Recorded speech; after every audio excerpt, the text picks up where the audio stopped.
اعوذ باللہ من الشیطان الرجیم بسم اللہ الرحمن الرحیم واما بنعمت ربک فحدث صدق اللہ مولانا العظیم۔ مہینے سال بھر آتے رہتے ہیں جاتے رہتے ہیں، دن بھی آتے ہیں جاتے ہیں، مگر نہ تو سارے دن فضیلت میں ایک جیسے اور نہ سب مہینے فضیلت میں ایک جیسے۔ زمین ساری اللہ کی ہے، آپ دیکھتے ہیں اس کے جو اجزاء ترکیبی ہوتے ہیں زمین کے، مٹی کے، اگر آپ اس کا انالیسس کریں وہ بھی ایک جیسے ہوتے ہیں۔ ساری زمین اللہ نے بنائی ہے، مگر ایک زمین کی تاثیر دوسری زمین کے برابر نہیں ہوتی۔ موسم اور آب و ہوا بھی مختلف ہوتے ہیں۔ ایگزیکٹلی یہ سمجھ لو کہ زمین تو وہی ہے 12 مہینوں کی، مگر مہینوں کے موسم بدلتے رہتے ہیں، مہینوں کے موسم بدلتے رہتے ہیں، اور جب موسم بدلتا ہے تو روحانی آب و ہوا بدل جاتی ہے۔ تو آپ دنیا میں دیکھتے ہیں نا، کبھی آپ کسی بات پہ بڑے خوش ہیں، بہت خوش ہوتے ہیں کسی بات پر، تو عام آدمی کو، مانگنے والوں کو بھی پتہ ہوتا ہے یار آج صاحب بڑا خوش ہے، ملازموں کو پتہ ہوتا ہے آج درخواست پیش کر لو، جو مانگو گے دے دیں گے۔ تو جب آپ خوش ہوتے ہیں تو چھوٹوں کو آپ کی خوشی اور اس کے نتائج کا بھی پتہ ہوتا ہے، تو خوشی میں ہر بات مانی جاتی، ایک فطرت ہے۔ یہ فطرت کس نے رکھی ہے؟ اللہ نے رکھی۔ اسی طرح کچھ مہینے اور کچھ ایام ایسے بھی آتے ہیں جن میں اللہ رب العزت کی رحمت جوش پر ہوتی ہے، اللہ کی رحمت جوش پہ ہوتی ہے، جھوم جھوم کے آتی ہے اللہ کی رحمت، اس کی بخشش، اس کی مغفرت، اس کی عطائیں، اس کا لطف و کرم، اس کی رحمتیں، اس کی برکتیں جوش پر ہوتی ہیں، جس طرح سمندر میں تلاطم آ جاتا ہے۔ کچھ ایسے وقت بھی آتے ہیں، ان میں ماہ رمضان المبارک بھی ہے، اور رمضان کی 30 راتوں اور 30 دنوں میں پھر شب قدر بھی ہے، لیلۃ القدر۔ اس میں اللہ کی رحمت اور عطا اتنے جوش پر ہوتی ہے کہ اس کے جوش رحمت نے ایک رات کو 1000 مہینوں سے افضل بنا دیا۔ یہ کس نے بنا دیا؟ اس کا جوش رحمت ہے، یہ اس کی خوشی ہے، 100 سال کے اوپر اس کو افضل بنا دیا۔ کیوں؟ اس کی ایک ریزن ہے، صرف فرمایا کہ اس کو ایک نسبت ملی، اس رات میں میرا قرآن آیا۔ جو بات سمجھانا چاہ رہا ہوں وہ یہ کہ اس کو بھی فضیلت ملی تو کسی، بولیے، نسبت نے فضیلت دے دی، اس کی اپنی سیلف ایکوائرڈ نہیں ہے، سیلف اٹین نہیں ہے، اس کا اپنا عمل ہی کوئی نہیں، رات ہے، وہ تو ایک وقت کی اکائی ہے، اس کو نسبت ملی قرآن کی آمد سے، 1000 ماہ پہ افضل ہو گئی۔ تو پتہ چلا کہ اگر کسی لمحے کو اور کسی دن کو، کسی رات اور کسی وقت کو اللہ کی کسی محبوب شے سے نسبت ہو جائے اور وہ شے اس لمحے میں آئے، تو اس نسبت کے اس لمحے کی جو نسبت ہے، اس کی وجہ سے اللہ پاک اس پوری رات اور پورے دن کو اور اس پورے مہینے کو ہر شے سے بلند کر دیتا ہے۔ تو اہل ایمان کے لیے سمجھنے کی بات یہ ہے کہ یہ ہمیں قرآن بھیجا، یہ ہمیں قرآن بھیجا، جس رات قرآن آیا وہ رات 100 سال سے افضل ہو گئی، 1000 مہینوں سے افضل ہو گئی۔ اور پھر قرآن آیا کس کے لیے؟ کس کے لیے آیا؟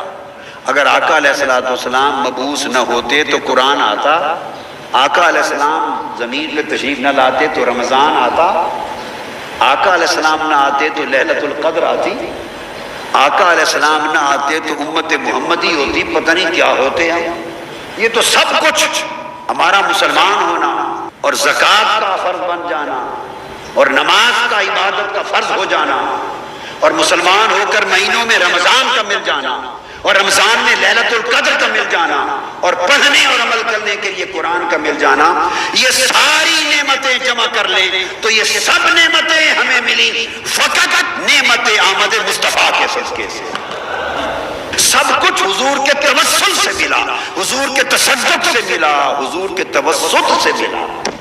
تو سب نعمتیں جس نعمت کے ذریعے سے ملی، تو اندازہ کر لیں وہ رات اور وہ مہینہ جس میں وہ صاحب قرآن زمین پر آیا کہ جس کے آنے سے پھر قرآن بھی اترتا گیا اور رمضان بھی آتا گیا اور اسلام بھی آتا گیا. تو جس رات اور جس مہینے میں وہ ہستی آئی جس کی خاطر رب کائنات نے ساری کائنات کو بنایا ہے، 1,24,000 انبیاء کو بھیجا ہے، بزم خلق سجائی ہے، جس کی خاطر ڈوبے سورج کو پلٹا دیا ہے، جس کی خاطر نظام شمس و قمر بدل دیے ہیں، اور جس کی خاطر دوزخ و جنت کا نظام بنایا ہے، جس کی خاطر شفاعت بنائی ہے، جس کی خاطر تخت پر ایک کرسی دائیں جانب رکھی جائے گی اور مقام محمود پر جس کو بٹھایا جائے گا، وہ ہستی جس کے لیے کہے گی اس کو بغیر حساب کے معاف کر دیا جائے گا. اس کی محبتوں کا یہ عالم، حضور علیہ السلام کے ساتھ اس کی محبتوں کا یہ عالم، اس کی چاہتوں کا یہ عالم، اس کے اکرام کا یہ عالم. تو جس رات اور مہینے میں وہ ذات پاک آئی، اندازہ کر سکتے ہیں اس مہینے کی فضا، آب و ہوا، اس میں اس کی رحمتیں، اس کی برکتیں، اس کی نعمتیں، اس کی خوشیاں، اس کی عطائیں، اس کی رضائیں کس حال میں ہوگی، کس حال میں ہوگی. تو اس مہینے کے لطف و کرم کا کیف ہی کچھ اور ہوگا.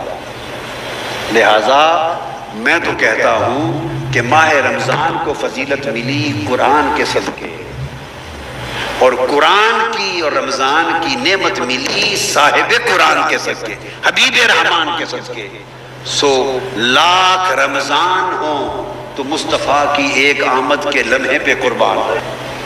جب اللہ نے قرآن اتارا تو 7 فرشتوں کو، 7 قرآن کے لاکھوں فرشتوں کو زمین پر نہیں بھیجا. قرآن اتارا تو ستاروں کو زمین پر صاحبان بن کے نہیں اتارا. قرآن اتارا تو کعبۃ اللہ کے بتوں کو منہ منہ نہیں گرایا. قرآن اتارا تو مکہ اور مدینہ کی گلیوں کو روشن نہیں کیا ظاہری روشنی کے ساتھ. قرآن اترا ہدایت اور نور دینے کے لیے، مگر جب آقا علیہ السلام حضرت آمنہ کی گود میں اترے، انہوں نے سر اٹھا کے دیکھا تو آسمان کے سب ستارے ان کی چھت کے قریب آ چکے تھے. حوریں ادھر آ گئی تھی، سرائیاں لے کر حضرت عبداللہ اور آمنہ کے گھر حوریں جنت کا مشروب لے کے پلانے کے لیے پھر رہی تھی. جیسے دایا نہیں پلاتی ہے، دائی خوشی ہو تو بچے کو میٹھا منہ کراتے ہیں نا، تو آقا کی ولادت پر حضور کی دائیاں جنت کی حوریں بن کے آئی تھی. وہ دائیاں بن کے آئی تھی، مشروب لے کے پھر رہی ہے. ستارے نیچے آ گئے، شیطان بھاگ گئے ہیں، اونتے منہ رو رہے ہیں، اور کچھ مکہ کے قریش کعبہ کا طواف کر رہے تھے. اچانک انہوں نے دیکھا کہ بت اونتے منہ گر پڑے. وہ دوڑتے ہوئے باہر آئے کہ بت گر پڑے، کیا ہو گیا ہے؟ ایک یہودی عالم کھڑا تھا، اس نے کہا، اس کی چیخ نکلی، اس نے کہا ہاں ہم نے کتابوں میں پڑھا تھا جب مکہ کے کعبے کے بت اونتے منہ گر پڑیں اور یہ ہو جائے اور یہ علامتیں ظاہر ہو جائیں، سمجھو کہ نبی آخر الزمان اس شہر میں پیدا ہو گیا ہے. تو آج نبی آخر الزمان آ گئے. تو وہ لمحہ جس مہینے میں ہوگا، اس مہینے میں رحمتوں اور برکتوں کا عالم کیا ہوگا. لہٰذا میری بات ختم ہوئی اس پیغام پر کہ 11 مہینے آپ فرزانہ بن کے گزارتے ہیں. کیا بولیے نا، فرزانہ کہتے ہیں عقل مند. 11 مہینے عقل مند فرزانہ بن کے گزارتے ہیں. یہ مہینہ حضور کی ولادت کی خوشی میں دیوانہ بن کے گزارے، دیوانہ بن کے گزارے. تو اس مہینے کو آپ وقف کر دیں، نظر کر دیں حضور کی آمد اور ولادت کی خوشیوں میں، جشنوں میں. خرچ کریں، خرچ کریں حضور کی ولادت کی خوشی میں. اللہ پورا سال اس خرچ کا بڑا بابرکت اجر دے گا. حضور کے میلاد پر کیا ہوا خرچ جائے گا نہیں، کچھ لائے گا. یہ ان کے لیے جنہوں نے حساب کتاب کرنا ہو، یہ ان کو بتا رہا ہے، کچھ جائے گا نہیں بلکہ لائے گا حساب کتاب والوں کے لیے. اور جو اللہ اور اللہ کے رسول سے بلا حساب چلتے ہیں، پھر وہ حساب نہ کریں اور دیکھیے پھر کس طرح رحمتیں آتی ہیں اور اللہ برکتیں عطا فرمائے گا. تو حضور کے میلاد پاک کا مہینہ جشن کے طور پہ منایا جائے.